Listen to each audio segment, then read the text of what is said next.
I want to do it because it's fun. It's fun to do bad things, to drive into a car. So did you know that you could perhaps kill somebody? Yes, but I wanted to do hood rat stuff with my friend. I yanked the thing. And off they went.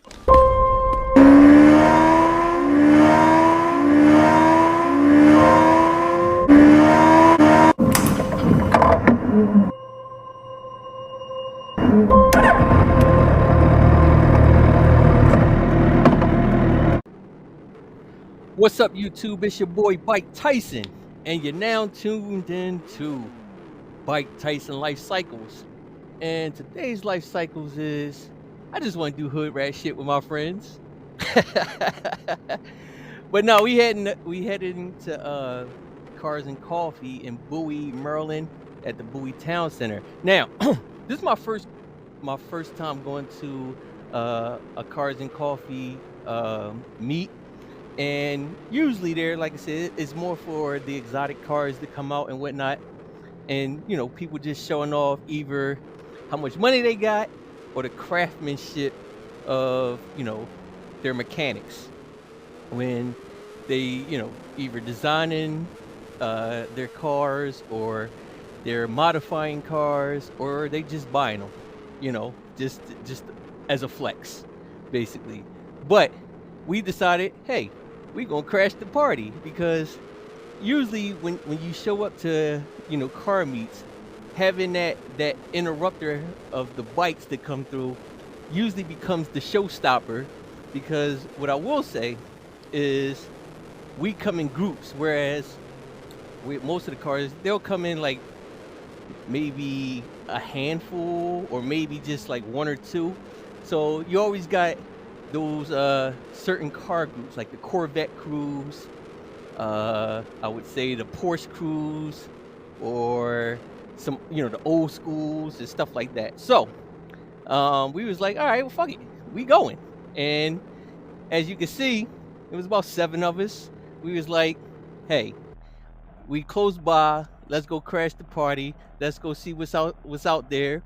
And like I said, it was a good event. And it was my first time there, but listen, whenever we get a chance to all link up and ride, listen, we all for it. So we just be looking for stuff on like Facebook or Instagram or TikTok or YouTube or through our chat groups, like any events that's going on that we can, you know, kind of hit up. So with that being said, my boy put this Cars and Coffee in a group chat. And we was like, hey, let's make it happen. Because originally, we thought it was going to be a rain out, but it wasn't. So we was planning on going to the gun range. But because it ended up being a Sunday fun day, and it was damn near, I want to say 80 degrees out almost, I was just like, hey, we can go to the gun range another day. Let's hit this spot up. Let's see what it's hitting for. And if we like it, we'll hang out for a while. And actually, it was 2 of them. It was 2 Cars and Coffees that day. One was in Bowie. The other one was in the Crofton Gambrill area. So we was going to hit both of them. But during the Bowie Cars and Coffee, we was like, yo, anybody trying to go to DC for, you know, just a quick little hangout? So a couple of us end up going to DC before we went to the Crofton Gambrill one, which was about a 45-minute ride. So we were just like, since that one starts, you know, the second one starts a little later in the day, and the Cars and Coffee in Bowie, I think, ended at like 1. We was just like, all right, let's go buy some time. So we went down to DC. It's this spot in DC. It's called Sports and Social on 13th and U Street. It's a nice spot. I never been there, but I could see it was popping though, especially on a Sunday during the day. And it was the time where, you know, the NBA, the semifinals going on. So it was the Knicks and the Pacers, and then the late game was Denver and Minnesota. So we was like, let's just go down there for a second. And we caught some of the Knicks and Pacers games, which I didn't think the Knicks was going to lose, but they did. But that's neither here or there. So with that being said, we was just like, yo, let's get something to eat down there. Let's go chill. Let's go do some hood rat shit down there for a little bit, and then we'll head up to the Crofton Gambro area for the Cars and Coffee second meet, which was more exclusive. It was a smaller meet, but it was more exclusive because they had a little bit more exotic cars and more detailed cars, I would say, there than the one in Bowie. But neither here or there. We were just out and about, so it really didn't matter what the hell we was getting into. We was just gonna get into something. So that was the move. So on a side note, and this is a little bit off topic though, right? But yo, check out what AI did for this video. Like all my other ones be on some bootleg shit, right? This is still kind of on some bootleg shit, but I got a little graphics going on in the joint, you know what I mean? That AI hooked up for me, and I was like, oh shit, I'm rocking with this joint. Yo, for people who motorcycle vlog, right? I don't think y'all realize how time consuming this shit is, especially when you're doing it by yourself.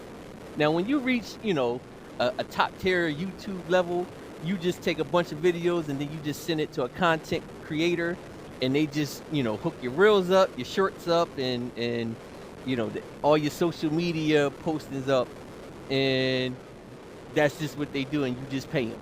But me, on the other hand, on the bootleg shit, I'm doing this shit myself, so this shit takes, you know, hours to do, you know, because you got to cut and edit a whole bunch of shit. So I just was like, after I did my editing and chopped it up the way I wanted to, I threw it into AI. AI kind of, you know, added some little tech shit on there, and I was like, oh, this shit came out all right. So, all right, that was just a side note.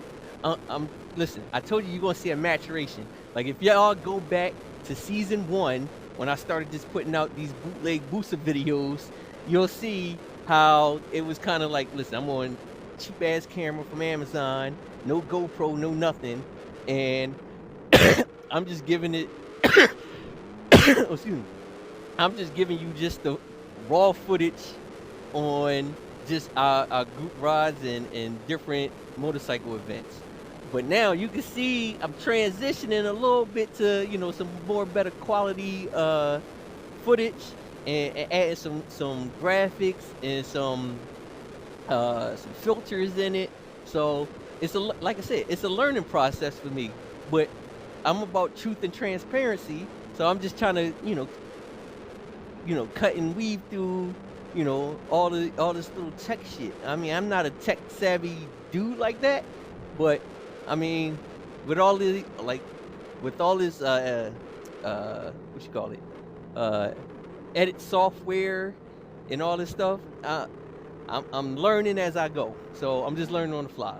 So hopefully this is a little better than my previous ones, but it's still funny to me. And again, it's just, it's enjoyable for me. So it's like a little hobby that I don't mind, you know, partaking in, you know, so I can put these videos out, and hope y'all like, subscribe, and comment, motherfuckers. Shit. All right, so back to the ride, right? So when we got to the Cars and Coffee, again, I didn't think it was going to be that big of a turnout. Obviously, that's just how I go. And I will say, like, it's a family fun event, so it wasn't, you know, just a bunch of dudes out there flexing and just showing off, you know, their cars and all this. You had kids, you had the wives out there, you had the girlfriends, you might have had the side chicks out there, you probably had the mistresses, all that good shit out there. But obviously, it was just a cool event.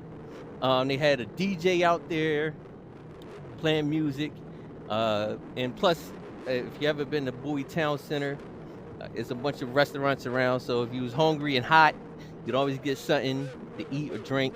So that's what we end up doing. And I tell you, it hit 80 degrees out, and I can tell you one thing, and this is for a lot of people who ride motorcycles. When you geared up, either you in leathers or you just geared up with, you know, body armor, clothing on, it get hot as shit when you stop riding and you just sitting around with all that gear on. You start sweating, fucking back start sweating and all that. I was just like, yo, this shit is uncomfortable. And Yon was like, yo, we got to get back on the bikes and ride so that so the air can ventilate you. But I think I lost like 5 pounds because I had on my uh gear CT my CE armored gear on from head to toe. So I was just like, bruh, like I'm out here like I'm about to just strip. Pause, but I'm out in the parking lot like it was hot as shit. So I was just like, listen, something got to give. But we was out there for a good while. I think we was out there for, I would say about 2 hours or so. Just kind of soaking it in and meeting new people. More of the car community than bike community, but still, what I mean. It was just a good vibe. So I definitely would go to many more of these when they pop up because I think not only if it that it's good content, it's also just a good atmosphere. It's like having a block party in the parking lot, or how most people say we parking lot pimping. This is the true definition of parking lot pimping, and like I said, it was cars out there I'd never seen before, or different modifications and custom wraps that were going on that I was just like, yo, that shit is dope. Um, Everybody, starting to latch on to the cyber trucks and those Hummer EVs and all that crab walk. You got the Lamborghinis, the Porsches, the GTRs, the Corvettes, the old schools, the Dunks. I was telling a couple of my boys, I'm like, listen, I'm not a car guy. I'm a truck guy.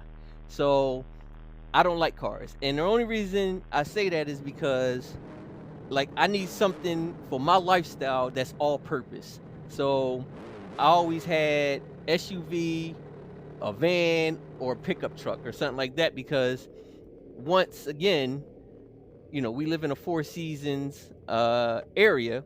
So I need something that can haul, that can tow, that can go on road, off road, and durable. And for the most part, a truck fits that mold for me. You know what I mean? Or SUV, or like I said, a van, because I got a motorcycle, and if me and the fam need to take a road trip, we hop in a van, hitch the trailer to the back, and we road tripping. So, and it can fit 8 people. Cars can't do that shit. So I'm just one of those guys. So when people got the Beamer Benz and Bentleys and all in, listen, that's cool, but I can't get with it. I need elbow room.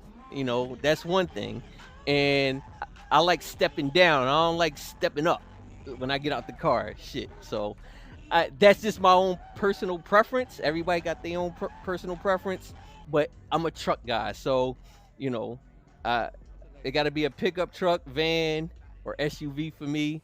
And it's always been, I ain't gonna say it's always been like that, but it's been like that for years. I would say about a decade.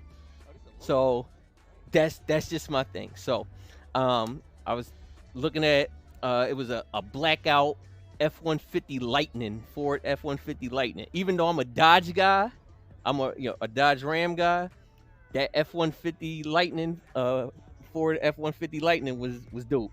I'm not really hip with the EVs yet. I think society is far behind from the EVs because when that battery runs out and you got to sit at a gas station for about a half an hour, I'm not with that. I want to gas up and roll. I'm not trying to sit at no gas station while you plugged in for a half an hour and it's hot as shit outside. So that's not my thing. I know people got charging ports at their house and all that. Cool, not my thing.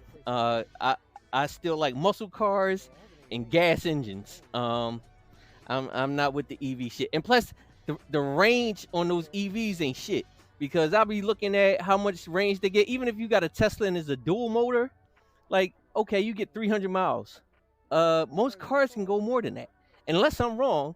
And you got to sit at the gas station for a fucking half an hour, 45 minutes to charge, then like any battery, if you running your radio, your AC, you driving, you charging your phone, that battery ain't lasting but so long. So I think with most people who got some kind of EV vehicle, whether that's a Tesla or whatever, they always got to have a secondary car to complement the Tesla, because they know you can't really take no road trips in a Tesla long distance, because you got to follow like a map of where all the EV charging stations at. Because if you die, it's a wrap out there trying to get some gas, because it ain't none, or trying to reach a charging port because it ain't none around. So I always know people who got Teslas, they say they always have a secondary car. So what's the purpose in paying all that fucking money if you just got to get a secondary car anyway? So fuck all that. Fuck a Tesla. So yeah, y'all can have that. I'm gonna stick to my motorcycles. I'm gonna stick to my pickup trucks, vans, and SUVs, all gas engines. I'm gonna keep it that way. But all right, so just moving on. I know I got a little bit off topic there, but like I said, the cars and coffee. This is just part one. I'm gonna show y'all part two, where we go to DC.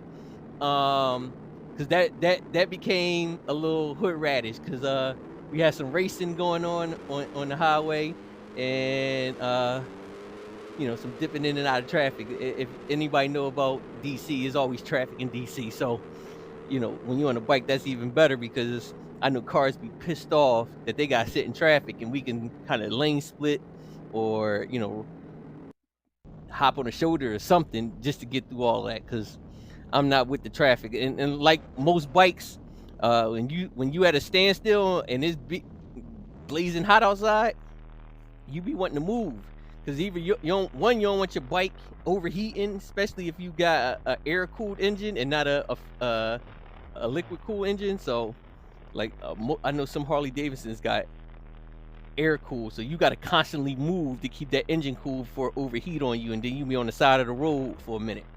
I don't like that, so I wouldn't be doing no shit like that. But when we got to the Cars and Coffee event, like I said, we kind of went. I kind of felt like we were celebrities when we walked. I mean, when we rolled up in that joint, because one, you can hear all the revving as we were about to enter the mall area anyway. So I think people that heard all the revving going on, they started getting their camera phones ready, or their drones ready, or just regular camcorders or whatever ready, because as we were entering, it was just it was almost like a Soul Train line. Like we was just riding down the Soul Train line, just as we were coming through the parking lot of all the bikes. It's almost like the bikes are like a showstopper, if you ask me. I think when you at a Cars and Coffee and you just know it's gonna be a bunch of cars there, when bikes show up, it's almost like that's the change up. You know what I mean? And for the most part, when they see, a group of us coming in, revving, I just think it's probably just a cool look for a lot of people, because that's all you see is smiles on faces, or you see the women like, oh shit. You know what I mean? Like, yeah, what's going on, boo? But yeah, so that's just that. It's just it's a cool feeling. So, we up there revving, riding through the parking lot just to find our parking spot, and then, like I said, we was doing the damn thing. You know what I mean? We felt like some celebrities out in this bitch. But this is just part one. I'm gonna show y'all part two. And you'll see the shit show that went on in part two. But this is Cars and Coffee. This is my first one. It was a cool event. I will be attending many more, and it was just a cool vibe. And we were just out on a Sunday fun day doing hood rat shit with our friends, and that's just what it was. But this one right here is a little PG. Part two, you'll see more of the shit show. More of the shit show. Like, subscribe, comment. I'm Biketyson. Peace.